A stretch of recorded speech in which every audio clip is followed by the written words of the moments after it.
Hi everyone, welcome back to Grow Malayalam. ഇപ്പോൾ best സെല്ലറായ how to make money in സ്റ്റോക്സിന്റെ author William J O'Neil ഒരിക്കൽ പറഞ്ഞതാണ് മെജോറിറ്റിക്ക് ഇപ്പൊ റിസ്കി ആണ് കൂടുതലാണെന്നൊക്കെ തോന്നുന്നത് പൊതുവെ ഇവിടെ കൂടും. അപ്പൊ ഇതിന്റെ അർത്ഥം ഇതാണ്, ഇപ്പൊ എല്ലാവർക്കും ഒരു സ്റ്റോക്ക് ഓൾറെഡി എക്സ്പെൻസീവ് ആയിട്ട് തോന്നുവാണ് അല്ലെങ്കിൽ റിസ്കി ആയിട്ട് തോന്നുവാണെങ്കിൽ അത് പൊതുവെ വീണ്ടും കൂടാനുള്ള നല്ല സാധ്യത ഉണ്ടെന്നാണ്. പക്ഷേ നിങ്ങൾ ഇവിടെ ശ്രദ്ധിക്കേണ്ട ഒരു കാര്യമുണ്ട്, സ്റ്റോക്ക് മാർക്കറ്റിലെ എല്ലാ ട്രെൻഡും ഒരു മേജർ ബ്രേക്ക്ഔട്ട് ആയിട്ട് മാറണമെന്നില്ല. ചിലപ്പം ബ്രേക്ക്ഔട്ട് ഒരു ജെന്യൂൻ ഓപ്പർച്യൂണിറ്റി ആവാം, അതുപോലെ തന്നെ ചിലപ്പോൾ അതൊരു ഷോർട്ട് ടേം എക്സൈറ്റ്മെന്റ് ആയിരിക്കും അവിടെ. അപ്പൊ അതുകൊണ്ട് തന്നെ സ്മാർട്ട് ഇൻവെസ്റ്റേഴ്സ് ഇവിടെ ഒരിക്കലും ചോദിക്കാറില്ല ഈ ഒരു സ്റ്റോക്ക് ബ്രേക്ക്ഔട്ട് നൽകിയോ ഇല്ലയോ എന്നുള്ളത്. അതിന് പകരം ഇവിടുത്തെ ഒരു ജെന്യൂൻ ചോദ്യം ഇതാണ്, ഈ ഒരു ബ്രേക്ക്ഔട്ടിന് പുറകിൽ ഒരു ജെന്യൂൻ സ്ട്രെങ്ത് ഉണ്ടോ എന്നാണ്. അപ്പം നിങ്ങൾക്ക് ബ്രേക്ക്ഔട്ട് ഒരു ട്രാഫിക് സിഗ്നൽ പോലെ ചിന്തിക്കാം. ചാർട്ട് ഗ്രീൻ സിഗ്നൽ തരും, പക്ഷെ മുന്നോട്ടേക്കുള്ള റോഡ് ക്ലിയർ ആണോ അല്ലയോ എന്നത് ഫണ്ടമെന്റൽസ് വെച്ച് നമുക്ക് ഇവിടെ മനസ്സിലാക്കണം. സോ ഇന്നത്തെ നമ്മുടെ വീഡിയോയിൽ സ്ട്രോങ് ബ്രേക്ക്ഔട്ട് സെറ്റപ്സ് കാണിച്ച 8 കമ്പനികളാണ് നമ്മൾ ഡിസ്കസ് ചെയ്യാൻ വേണ്ടിയിട്ട് പോകുന്നത്. അതിൽ ഓരോ കമ്പനിയും നമ്മൾ ഇന്ന് 3 ലെങ്സ് വെച്ചായിരിക്കും ഇവിടെ ഇവാലുവേറ്റ് ചെയ്യാൻ വേണ്ടിയിട്ട് പോകുന്നത്. അപ്പൊ മൊമെന്റം, ഗ്രോത്ത് ട്രിഗർ, അതിൽ റിസ്ക് ഫാക്ടർ. അപ്പൊ ഇതിനായിട്ട് നമ്മൾ ഇവിടെ ഒരു സിമ്പിൾ സ്ക്രീനർ ആണ് യൂസ് ചെയ്യാൻ വേണ്ടി പോകുന്നത്. Market capitalisation above 2500 CR. Stock അവരുടെ 52 വീക്ക് ഹൈയിൽ നിന്ന് 10% കൂടുതൽ താഴെ പോകരുത്. കറന്റ് പ്രൈസ് 50 DMA അത് 200 DMA മുകളിലാവണം. 50 DMA 200 DMA മുകളിലായിരിക്കണം. അപ്പൊ ഈ ഒരു ഫിൽട്ടർ വെച്ചിട്ട് നമുക്ക് 182 കമ്പനികൾ കണ്ടുപിടിച്ചിട്ടുണ്ട്. അതിനുശേഷം ഇവിടെ മാനുവൽ ബ്രേക്ക്ഔട്ട് ട്രാക്കിംഗ് വളരെ ഇമ്പോർട്ടന്റ് ആണ്, കാരണം ഒരു സ്ട്രോങ് കൺസോൾട്ടേഷൻ ശേഷം ബ്രേക്ക്ഔട്ട് വരുന്ന ഒരു ഹൈ പ്രോബബിലിറ്റി സെറ്റപ്പ് ആണ് ഇവിടെ സൂചിപ്പിക്കുന്നത്. സോ ഇവിടെ നമുക്ക് ചാർട്ട് ഓൾറെഡി ഷോർട്ട് ലിസ്റ്റ് തന്നിട്ടുണ്ട്. ഇനി നമുക്ക് ചാർട്ടിൽ കാണുന്ന സ്ട്രെങ്ത് സപ്പോർട്ട് ചെയ്യാൻ മാത്രം സ്ട്രോങ് ബിസിനസ് സ്റ്റോറീസ് ഉള്ള കമ്പനീസ് ഏതൊക്കെയാന്നുള്ളത് നമുക്ക് നോക്കാം. So let's begin today's video.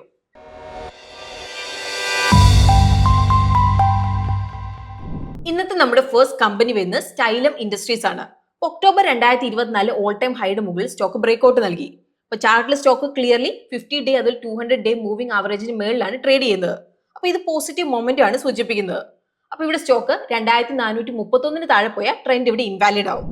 ഇനി നമുക്ക് ഇവരുടെ ബിസിനസ് ഒന്ന് മനസ്സിലാക്കാം. അപ്പൊ Stylam industries decorative laminates, compact laminates, അതിൽ അക്രിലിക് സോളിഡ് സർഫേസസ് മാനുഫാക്ചർ ചെയ്യുന്നത്. അപ്പൊ കമ്പനിക്ക് എക്സ്പോർട്ട് ഹെവി ബിസിനസ് മോഡലാണുള്ളത്, 80ലധികം രാജ്യങ്ങളിലേക്ക് പ്രസൻസോടെ. ഇപ്പൊ 2026 ഫൈനാൻഷ്യലിൽ എക്സ്പോർട്ട് റവന്യൂലേക്ക് ഏകദേശം 74% കോൺട്രിബ്യൂട്ട് ചെയ്തിട്ടുണ്ട്. അപ്പൊ ഇത് ഹൈലൈറ്റ് ചെയ്യുന്ന കമ്പനിയുടെ സ്ട്രോങ് ഗ്ലോബൽ പൊസിഷനിങ് ആണ്. നമ്മളുടെ ഫൈനാൻഷ്യൽസ് നോക്കുമ്പോൾ സെയിൽസ് 2022 അതുപോലെ 2026 ഫൈനാൻഷ്യലിന്റെ ഇടയ്ക്ക് 1.7 ഇരട്ടി വളർന്നിട്ടുണ്ട്. അതുപോലെ ഈ ഒരു സെയിം പീരീഡിൽ പ്രോഫിറ്റ് 2.5 ഇരട്ടി ഇവിടെ വളർന്നിട്ടുണ്ട്. ഇനി നമുക്ക് ഇവരുടെ ഗ്രോത്ത് ഔട്ട്ലുക്കും മാനേജ്മെന്റ് ഗൈഡൻസും നോക്കാം. ജൂലൈ 2026 കമ്പനിയുടെ പുതിയ പ്ലാന്റ് പ്രവർത്തനത്തിലാകും. ഓൾറെഡി ഏകദേശം 334 കോടിയോളം ഈ ഒരു പ്രൊജക്ടിലേക്ക് ഇൻവെസ്റ്റ് ചെയ്തിട്ടുണ്ട്. അതുപോലെ മാനേജ്മെന്റ് 2027 ഫൈനാൻഷ്യലിലേക്ക് പ്ലാന്റിൽ നിന്ന് 250 മുതൽ 300 കോടി റവന്യൂ ആണ് ടാർഗറ്റ് ചെയ്യുന്നത്. ഇപ്പോൾ 2028 ഫൈനാൻഷ്യലിലേക്ക് മാനേജ്മെന്റ് ഈ ഒരു ഫെസിലിറ്റിയിൽ നിന്ന് 600 മുതൽ 700 കോടി റവന്യൂ പൊട്ടൻഷ്യൽ ആണ് ഇവിടെ കാണുന്നത്. ഇപ്പം നമ്മൾ പറയുകയാണെങ്കിൽ 2026 ഫൈനാൻഷ്യലിൽ കമ്പനി ടോട്ടൽ റവന്യൂ 1129 കോടിയായിരുന്നു. സോ ഇവിടെ ഈ ഒരു ഗ്രോത്ത് ഡ്രൈവേഴ്സ് ഒക്കെ കണക്കാക്കുമ്പോൾ മാനേജ്മെന്റ് 2027 ഫൈനാൻഷ്യലിൽ 20 മുതൽ 25% റവന്യൂ ഗ്രോത്ത് ഗൈഡൻസ് ആണ് നൽകിയേക്കുന്നത്.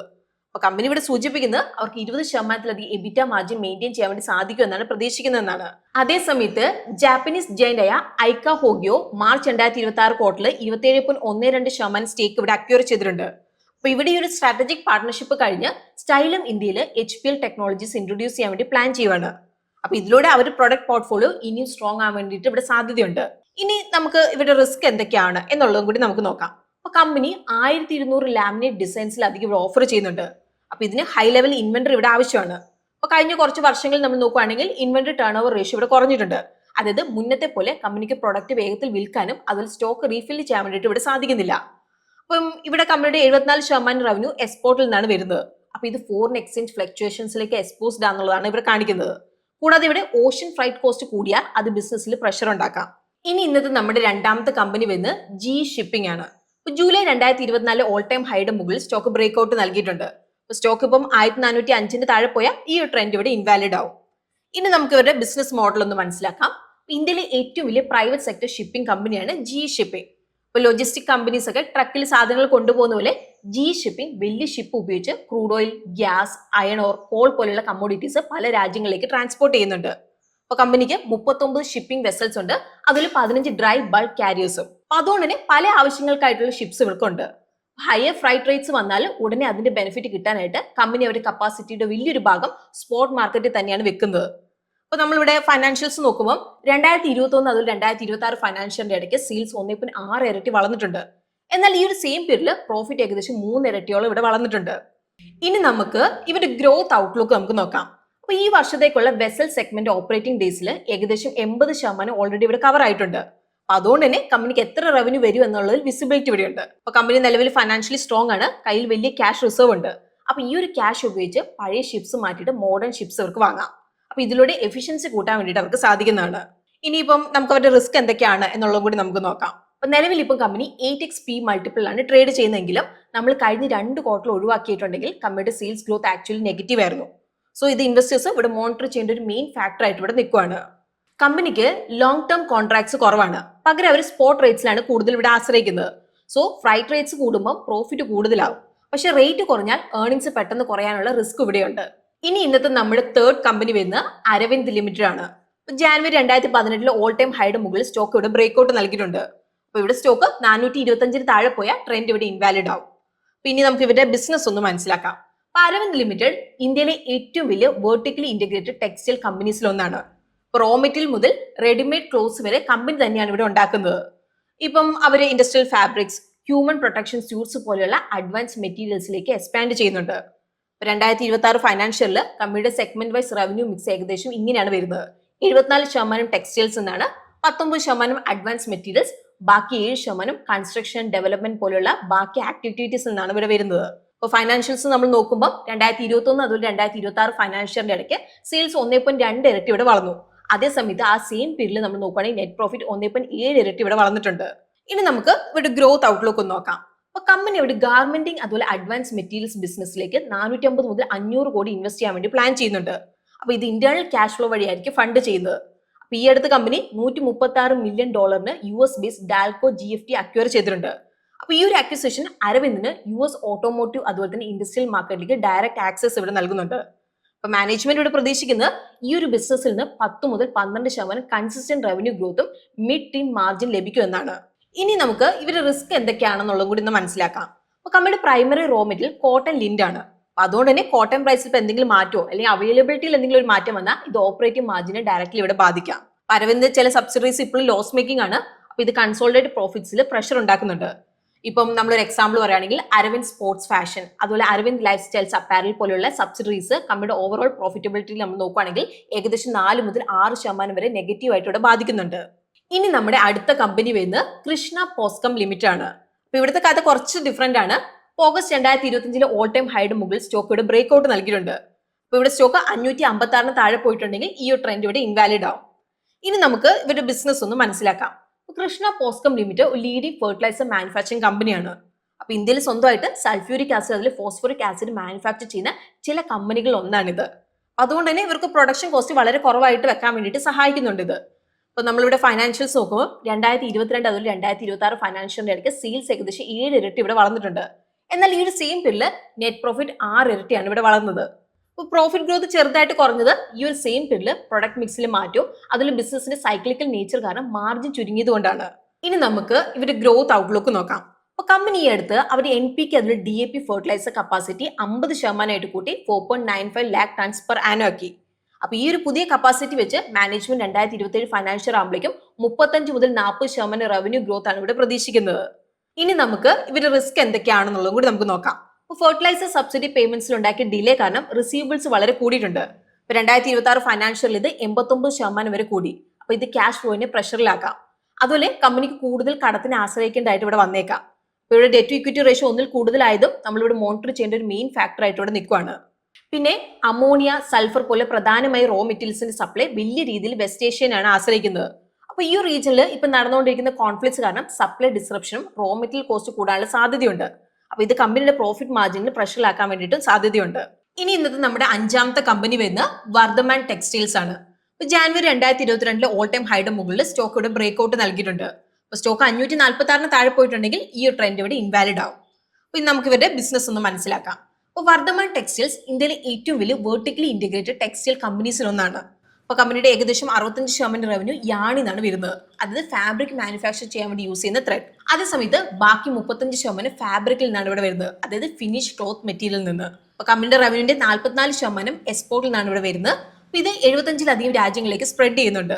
ഇനി നമ്മൾ ഫൈനാൻഷ്യൽസ് നോക്കുമ്പോൾ 2022 അതിൽ 2026 ഫൈനാൻഷ്യലിന്റെ ഇടയ്ക്ക് സെയിൽസ് കൂടുതൽ ഫ്ലാറ്റ് ആയിട്ട് നിന്നു. എന്നാൽ ഈ ഒരു സെയിം പീരീഡിൽ പ്രോഫിറ്റ് ഇടിഞ്ഞിട്ടുണ്ട്. അപ്പോൾ ഗ്രോത്ത് വീക്ക് ആണെങ്കിലും സ്റ്റോക്ക് ഇപ്പോഴും ഓൾ ടൈം ഹൈ നൽകിയിട്ടുണ്ട്. അപ്പൊ നമുക്ക് എന്തുകൊണ്ടാണ് എന്നുള്ളത് ഇവിടെ നിന്ന് മനസ്സിലാക്കാം. അപ്പോൾ മാർക്കറ്റിൽ ഇപ്പോൾ പോസിറ്റീവ് സെന്റിമെന്റ് പ്രധാന കാരണം യാൺ സ്പ്രെഡ് റിക്കവറിയാണ്. യാൺ സ്പ്രെഡ് എന്ന് പറഞ്ഞാൽ യാൺ വിൽക്കുന്ന വിലയും കോട്ടൺ കോസ്റ്റും തമ്മിലുള്ള വ്യത്യാസമാണ്. അപ്പൊ ഈ ഒരു സ്പ്രെഡ് $0.6 നിന്ന് $0.9 വരെ ഇംപ്രൂവ് ആയിട്ടുണ്ട്. അപ്പൊ മാനേജ്മെന്റ് പ്രകാരം യാൺ പ്രൈസ് ഇംപ്രൂവ് ആയത് ചൈന അതുപോലെ എക്സ്പോർട്ട് മാർക്കറ്റിൽ നിന്ന് ഡിമാൻഡ് സ്ട്രോങ് ആയതുകൊണ്ടെന്നാണ്. അപ്പൊ ഇത് സ്പിന്നിംഗ് ബിസിനസിന്റെ മാർജിനെ വീണ്ടും മെച്ചപ്പെടുത്തും എന്നാണ് ഇവിടെ പ്രതീക്ഷിക്കുന്നത്. ഇനിയിപ്പം വേറൊരു റീസൺ ഇൻഡസ്ട്രി സപ്ലൈ ടൈറ്റ് ആവുന്നതാണ്. ഏകദേശം 11 മുതൽ 12 million spindles permanently shut down ചെയ്തിട്ടുണ്ട്. അപ്പൊ ഈ ഒരു ഇൻഡസ്ട്രിയിൽ നിലവിലുള്ള പ്ലേയേഴ്സിന് ഇത് ബെനിഫിറ്റ് ആവും. ഇനി നമുക്ക് കമ്പനിയുടെ ഗ്രോത്ത് ഔട്ട്ലുക്ക് നോക്കാം. അപ്പൊ കമ്പനി ഒരു ഫെസിലിറ്റീസിൽ 1200 കോടിയുടെ modernisation capex programme നടത്തുവാണ്. Q4 FY26 വരെ ക്യാപെക്സിന്റെ ഏകദേശം 90% പൂർത്തിയായിട്ടുണ്ട്. അപ്പൊ ബാക്കിയുള്ള ഭാഗം അടുത്ത 6-8 മാസത്തിനുള്ളിൽ പൂർത്തിയാകുമെന്നാണ് ഇവിടെ പ്രതീക്ഷിക്കുന്നത്. ഇനി നമുക്ക് ഇവരുടെ റിസ്ക് എന്തൊക്കെയാണെന്നുള്ളത് മനസ്സിലാക്കാം. ഇന്ത്യയിൽ കോട്ടൺ ഇമ്പോർട്ടിന് 11% ഇമ്പോർട്ട് ഡ്യൂട്ടി ഉള്ളതും മിനിമം സപ്പോർട്ട് പ്രൈസ് മെക്കാനിസം ഉള്ളതും കാരണം വർദ്ധമാന് ഡൊമസ്റ്റിക് കോട്ടൺ പല ഇന്റർനാഷണൽ കോമ്പറ്റേറ്റേഴ്സിനേക്കാളും കൂടുതൽ വില കൊടുത്ത് വാങ്ങേണ്ടി വരുന്നുണ്ട്. ഇനി നമ്മുടെ ലിസ്റ്റിലെ അടുത്ത കമ്പനി വരുന്ന RR Kabel ആണ്. ഇപ്പൊ നവംബർ 2023 ഓൾ ടൈം ഹൈ റെസിസ്റ്റൻസിന് മുകളിൽ സ്റ്റോക്ക് ഇവിടെ ബ്രേക്ക്ഔട്ട് നൽകി. അപ്പൊ സ്റ്റോക്ക് 1750 താഴെ പോയാൽ ഈ ട്രെൻഡ് ഇവിടെ ഇൻവാലിഡ് ആയിട്ട് കണക്കാക്കും. ഇനി നമുക്ക് ഇവരുടെ ബിസിനസ് ഒന്ന് മനസ്സിലാക്കാം. ഇന്ത്യയിലെ 4th largest wires and cables കമ്പനിയാണ് RR Kabel. അതേസമയത്ത് അവർ fast moving electrical goods segment, അപ്പൊ ഇതിൽ വരുന്നതാണ് ഫാൻ, സ്വിച്ചസ്, അതിലെ അപ്ലയൻസസും. അപ്പൊ ഇത് ഓവറോൾ റവന്യൂലേക്ക് ഏകദേശം 10% ഇവിടെ കോൺട്രിബ്യൂട്ട് ചെയ്യുന്നുണ്ട്. അതേസമയത്ത് വയർസ് ആൻഡ് കേബിൾ സെഗ്മെന്റ് ബാക്കിയുള്ള 90% ഇവിടെ അക്കൗണ്ട് ചെയ്യുന്നുണ്ട്. അപ്പൊ കമ്പനിയുടെ റവന്യൂന്റെ ഏകദേശം 26% എക്സ്പോർട്ടിൽ നിന്നാണ് ഇവിടെ വരുന്നത്. അതിൽ ഇവരുടെ പ്രൊഡക്ട്സ് 74 രാജ്യങ്ങളിലേക്ക് ഇവിടെ വിൽക്കുന്നുണ്ട്. അപ്പൊ നമ്മളിവിടെ ഫൈനാൻഷ്യൽസ് നോക്കുമ്പോൾ 2022 അതുപോലെ 2026 ഫൈനാൻഷ്യലിന്റെ ഇടയ്ക്ക് സെയിൽസ് അതുപോലെ നെറ്റ് പ്രോഫിറ്റ് രണ്ടും ഏകദേശം 2.2 ഇരട്ടി ഇവിടെ വളർന്നിട്ടുണ്ട്. ഇനി നമുക്ക് ഇവിടെ ഗ്രോത്ത് ഔട്ട്ലുക്ക് എന്താണെന്നുള്ളത് നോക്കാം. അപ്പൊ കമ്പനി 2028 ഫൈനാൻഷ്യലോടെ എബിറ്റ 2.5 മടങ്ങ് കൂട്ടാനും അതുപോലെ ഡബിൾ ഡിജിറ്റ് എബിറ്റ മാർജിൻ നേടാനായിട്ട് ലക്ഷ്യമിടുന്നത്. അപ്പൊ ഈ ഒരു ലക്ഷ്യം നേടാനായിട്ട് 2026 മുതൽ 2028 ഫൈനാൻഷ്യൽ വരെ 1200 കോടിയുടെ ക്യാപെക്സ് ഇവർ പ്ലാൻ ചെയ്തിട്ടുണ്ട്. അപ്പൊ മാനേജ്മെന്റ് പ്രതീക്ഷ പ്രകാരം wires and cable business 18% CAGR വളരും, അതിൽ അപ്ലയൻസ് സെഗ്മെന്റ് 25% CAGR വളരും എന്നാണ്.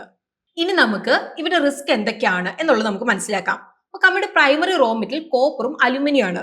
അപ്പൊ ഈ ഒരു മെറ്റൽസിന്റെ ഗ്ലോബൽ പ്രൈസ് പെട്ടെന്ന് ഒരു മാറ്റം വന്നാൽ അത് പ്രോഫിറ്റ് മാർജിനെ നെഗറ്റീവ് ആയിട്ട് ഇവിടെ ബാധിക്കാം. ഇനി നമ്മുടെ 7th കമ്പനി വരുന്നത് ഗ്ലാൻഡ് ഫാമയാണ്. അപ്പൊ ഷാർപ്പ് കറക്ഷന് ശേഷം gland pharma long consultation range ഇവിടെ ബ്രേക്ക് ചെയ്തു. അപ്പൊ സ്ട്രോങ് വോളിയം കീ മൂവിംഗ് ആവറേജസിന് മുകളിലുള്ള പ്രൈസ് ആക്ഷനും ഒരു പൊട്ടൻഷ്യൽ റിവേഴ്സിന്റെ ഏർലി സൈൻസ് ആണ് ഇവിടെ കാണിക്കുന്നത്. അപ്പൊ സ്റ്റോക്ക് ഇവിടെ 2060 താഴെ പോയാൽ ഈ ഒരു ട്രെൻഡ് ഇവിടെ ഇൻവാലിഡ് ആവും. ഗ്ലാൻഡ് ഫാമ ജനറിക് ഇഞ്ചക്ടബിൾസിൽ ഫോക്കസ് ചെയ്യുന്ന ഒരു ലീഡിംഗ് ഗ്ലോബൽ B2B കമ്പനിയാണ്. അതായത് അവർ ഇഞ്ചക്ടബിൾ ഫാർമസ്യൂട്ടിക്കൽ പ്രൊഡക്ട്സ് മാനുഫാക്ചർ ചെയ്യുന്നുണ്ടെന്ന്. അപ്പോൾ ഗ്ലോബൽ റവന്യൂ മിക്സ് നമ്മൾ നോക്കുകയാണെങ്കിൽ 53% യുണൈറ്റഡ് സ്റ്റേറ്റ്സിൽ നിന്നാണ് വരുന്നത്, 22% യൂറോപ്പിൽ നിന്നും, അതിൽ ബാക്കി 25% ലോകത്തിലെ പല ഭാഗത്തിൽ നിന്നാണ് ഇവിടെ വരുന്നത്. അപ്പൊ നമ്മളുടെ ഫൈനാൻഷ്യൽസ് നോക്കുമ്പോൾ 2022 അതുപോലെ 2026 ഫൈനാൻഷ്യലിന്റെ ഇടയ്ക്ക് സെയിൽസ് ഏകദേശം 1.5 ഇരട്ടി വളർന്നിട്ടുണ്ട്. എന്നാൽ ഈ ഒരു സെയിം പീരീഡിൽ പ്രോഫിറ്റ് 0.8x മാത്രമാണ് വളർന്നിട്ടുള്ളത്. അപ്പൊ ഈ ഒരു വർഷങ്ങളിൽ മാർജിൻ ചുരുങ്ങിയത് കൊണ്ടാണ് പ്രോഫിറ്റ് വീക്ക് ആയിട്ട് ഇവിടെ നിന്നത്. അപ്പൊ മാർജിൻ 38% നിന്ന് 22 മുതൽ 25% ഇടിഞ്ഞതിന്റെ 3 റീസൺസിന്റെ കാരണങ്ങൾ ഇതൊക്കെയാണ്. ഹൈ മാർജിൻ എക്സ്ക്ലൂസിവിറ്റി പ്രോഡക്ട്സും കോവിഡ് റിലേറ്റഡ് സെയിൽസും നോർമലായി. അതുകൊണ്ട് 2023 ഫൈനാൻഷ്യലിൽ 18% റവന്യൂ ഇവിടെ ഡിക്ലൈൻ ആയി. അപ്പൊ അതിന്റെ റിസൾട്ട് ആയിട്ട് ഓപ്പറേറ്റിംഗ് ഡീ ലിവറേജ് ഇവിടെ നടന്നു. കൂടാതെ സെനെക്സി അക്വിസിഷന്റെ അണ്ടർ പെർഫോമൻസ് കാരണം കൺസോളിഡേറ്റഡ് മാർജിനിൽ ഏകദേശം 800 മുതൽ 1000 ബേസിസ് പോയിന്റ് ഇവിടെ ഡ്രാഗ് ആയി. ഇനി നമുക്ക് കമ്പനിയുടെ ഗ്രോത്ത് ഔട്ട്ലുക്ക് നോക്കാം. 2027 ഫൈനാൻഷ്യലിൽ മാനേജ്മെന്റ് 12 മുതൽ 13% കൺസോളിഡേറ്റഡ് കോൺസ്റ്റന്റ് കറൻസി ഗ്രോത്ത് പ്രതീക്ഷിക്കുന്നുണ്ട്. അടുത്ത 3 വർഷത്തിൽ കമ്പനിയുടെ ക്യാപെക്സിൽ 2000 കോടി ഇൻവെസ്റ്റ് ചെയ്യാൻ വേണ്ടി പ്ലാൻ ചെയ്യുന്നത് ഒഫ്താൽമിൽക്കും ബ്ലോഫിൽ സീ ലൈൻസ് പോലുള്ള എസ്റ്റാബ്ലിഷ് ചെയ്യാനായിട്ട്. അപ്പൊ ഇതിൽ 500 കോടി 2027 ഫൈനാൻഷ്യൽ തന്നെ ഇവിടെ ഇൻവെസ്റ്റ് ചെയ്യും. ഇനി നമുക്ക് ഇവരുടെ റിസ്ക് എന്തൊക്കെയാണ് എന്നുള്ളത് നമുക്ക് നോക്കാം. അപ്പൊ ഗ്ലാസും വയൽസും സപ്ലൈ ചെയ്യുന്ന സപ്ലൈസ് 5 മുതൽ 6% പ്രൈസ് ഹൈക്ക് ഡിമാൻഡ് ചെയ്തിട്ടുണ്ട്. അപ്പൊ ഈ ഒരു അഡീഷണൽ കോസ്റ്റ് കമ്പനിയുടെ ഓവറോൾ മാർജിനെ അറൌണ്ട് 1 മുതൽ 2% വരെ ബാധിക്കാൻ സാധ്യതയുണ്ട്. അതിന്റെ കൂടെ തന്നെ സോൾവെന്റ് സപ്ലൈസിൽ ഉണ്ടായ ഡിലേയും മിഡിൽ ഈസ്റ്റ് ക്രൈസിസ് കാരണം ലോജിസ്റ്റിക് കോസ്റ്റ് കൂടുന്നത് കമ്പനിക്ക് ഒരു മെയിൻ റിസ്ക് ആയിട്ട് ഇവിടെ തുടരുന്നുണ്ട്. ഇനി നമ്മുടെ ലിസ്റ്റിലെ ലാസ്റ്റ് കമ്പനി വന്ന് ഗുഡ് ലക്ക് ഇന്ത്യ ആണ്. സെപ്റ്റംബർ 2024 ഓൾ ടൈം ഹൈയുടെ മുകളിൽ സ്റ്റോക്ക് ഇവിടെ ബ്രേക്ക്ഔട്ട് നൽകി. സ്റ്റോക്ക് ഇപ്പം 1255 താഴെ പോയാൽ ഈ ഒരു ട്രെൻഡ് ഇവിടെ ഇൻവാലിഡ് ആവും. ഇനി നമുക്ക് ഇവരുടെ ബിസിനസ് ഒന്ന് മനസ്സിലാക്കാം. Good luck India diversified engineering and steel manufacturing കമ്പനിയാണ്. ഗുഡ് ലക്ക് ഇന്ത്യ എന്ന company rail bullet, metro project, cars, defence equipment, parts മുതൽ മെറ്റീരിയൽസ് മാനുഫാക്ചർ ചെയ്യുന്നുണ്ട്. അപ്പോൾ കമ്പനി 100-ലധികം രാജ്യങ്ങളിലേക്ക് പ്രൊഡക്ട്സ് എക്സ്പോർട്ട് ചെയ്യുന്നുണ്ട്. അപ്പോൾ ഇത് ടോട്ടൽ റവന്യൂലേക്ക് ഏകദേശം 26% ഇവിടെ കോൺട്രിബ്യൂട്ട് ചെയ്യുന്നുണ്ട്. അപ്പോൾ നമ്മളിവിടെ ഫൈനാൻഷ്യൽസ് നോക്കുമ്പോൾ സെയിൽസ് 2022 അതുപോലെ 2026 ഫൈനാൻഷ്യലിന്റെ ഇടയ്ക്ക് 1.5 ഇരട്ടി വളർന്നിട്ടുണ്ട്. എന്നാൽ ഈ ഒരു സെയിം പീരീഡിൽ പ്രോഫിറ്റ് ഡബിൾ ആയിട്ടുണ്ട്. ഇനി നമുക്ക് ഇവരുടെ ഗ്രോത്ത് ഔട്ട്ലുക്ക് നോക്കാം. അപ്പോൾ കമ്പനിയുടെ പുതിയ defence and aerospace subsidiary 155 mm artillery shells manufacture ചെയ്യുന്നുണ്ട്. ഇപ്പം 1.5 ലക്ഷം ഷെൽസ് പെർ ഇയർ കപ്പാസിറ്റിയിൽ നിന്ന് 4 ലക്ഷം ഷെൽസ് പെർ ഇയർ ആയിട്ട് ഇൻക്രീസ് ചെയ്യാൻ വേണ്ടി പ്ലാൻ ചെയ്യുന്നുണ്ട്. അപ്പൊ ഇതിനു വേണ്ടി ഏകദേശം 400 കോടിയുടെ ക്യാപെക്സിൽ ഇൻവെസ്റ്റ് ചെയ്യണം. ഇനി നമ്മൾ ഇവരുടെ റിസ്ക് മനസ്സിലാക്കേണ്ടത് വളരെ ഇമ്പോർട്ടന്റ് ആയിട്ടുള്ള കാര്യമാണ്. അപ്പൊ കമ്പനിയുടെ ഏറ്റവും വലിയ എക്സ്പെൻസ് ഹോട്ട് റോൾഡ് കോയിൽസ് അല്ലെങ്കിൽ സ്റ്റീലാണ്. ഇത് ഒരു ടോട്ടൽ റോ മെറ്റീരിയൽ കോസ്റ്റിൽ ഏകദേശം 70% അക്കൗണ്ട് ചെയ്യുന്നുണ്ട്.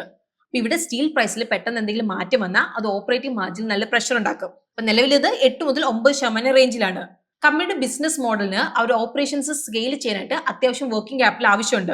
ഇപ്പം വർക്കിംഗ് ക്യാപിറ്റൽ സൈക്കിൾ സ്ട്രെച്ച് ആയി അല്ലെങ്കിൽ ഷോർട്ട് ടേം ബോറോയിങ്സ് അതിൽ ഇൻട്രസ്റ്റ് കോസ്റ്റ് ഇവിടെ കൂടിയാൽ അത് ക്യാഷ് ഫ്ലോയിൽ പ്രഷർ ഉണ്ടാക്കാം. അപ്പൊ കഴിഞ്ഞ കുറച്ച് വർഷങ്ങളിൽ CFO to operative profit ratio ഏകദേശം 50% നിന്നു. അപ്പൊ ഇത് ഡീസന്റ് ആണ്, എക്സെപ്ഷണലി സ്ട്രോങ് അല്ല. സോ ഇതാണ് നമ്മൾ ഇന്ന് ഡിസ്കസ് ചെയ്യാൻ വേണ്ടി ഉദ്ദേശിച്ച 8 ബ്രേക്ക്ഔട്ട് സ്റ്റോക്സ്. പക്ഷെ നിങ്ങൾ എപ്പോഴും ഓർക്കുക, ബ്രേക്ക്ഔട്ട് ഒരു സ്റ്റാർട്ടിംഗ് പോയിന്റ് ആണ്, ഒരിക്കലും ഒരു ഫൈനൽ ഡിസിഷൻ അല്ല. ഒരു സ്റ്റോക്ക് നമ്മൾ ട്രാക്ക് ചെയ്യുമ്പോൾ investors valuation, earning delivery, management execution അതുപോലെ ബിസിനസ് റിസ്ക് പോലത്തെ ഫാക്ടേഴ്സ് ഒരിക്കലും ഒഴിവാക്കാൻ പാടില്ല. അപ്പം ഈ ഒരു 8 സ്റ്റോക്സിൽ ഏത് സെറ്റപ്പാണ് നിങ്ങൾക്ക് കൂടുതൽ ഇൻട്രസ്റ്റിംഗ് ആയിട്ട് തോന്നിയത് അത് നിങ്ങൾക്ക് താഴെ കമന്റ്സ് നമ്മളോട് ഷെയർ ചെയ്യാവുന്നതാണ്. സോ ഇന്നത്തെ വീഡിയോ നിങ്ങൾക്ക് യൂസ്ഫുൾ ആയിട്ടുണ്ടാവും തന്നെയാണ് നമ്മൾ പ്രതീക്ഷിക്കുന്നത്. അങ്ങനെയെങ്കിൽ വീഡിയോ ലൈക്ക് ചെയ്യാൻ വേണ്ടി നിങ്ങൾ ശ്രദ്ധിക്കണം. അതുപോലെ ഇന്നത്തെ വീഡിയോ നമ്മൾ ഫുള്ളി എഡ്യൂക്കേഷണൽ പർപ്പസിലാണ് കവർ ചെയ്തിരിക്കുന്നത്. ഇതൊരു ഇൻവെസ്റ്റ്മെന്റ് അഡ്വൈസ് അല്ല. അപ്പൊ നിങ്ങൾ ഇതിൽ ഏതെങ്കിലും ഒരു കമ്പനിയിലേക്ക് ഇൻവെസ്റ്റ് ചെയ്യുന്നതിന് മുമ്പ് ഡീറ്റെയിൽ ആയിട്ട് റിസർച്ച് ചെയ്തതിനു ശേഷം മാത്രം ഇൻവെസ്റ്റ് ചെയ്യാൻ വേണ്ടിയിട്ട് ശ്രദ്ധിക്കണം. സോ നമുക്ക് പുതിയൊരു വീഡിയോ ആയിട്ട് ഗ്രോ മലയാളം ചാനലിലൂടെ വീണ്ടും കാണാം. അതുവരെ take care, happy investing and bye from Rincy.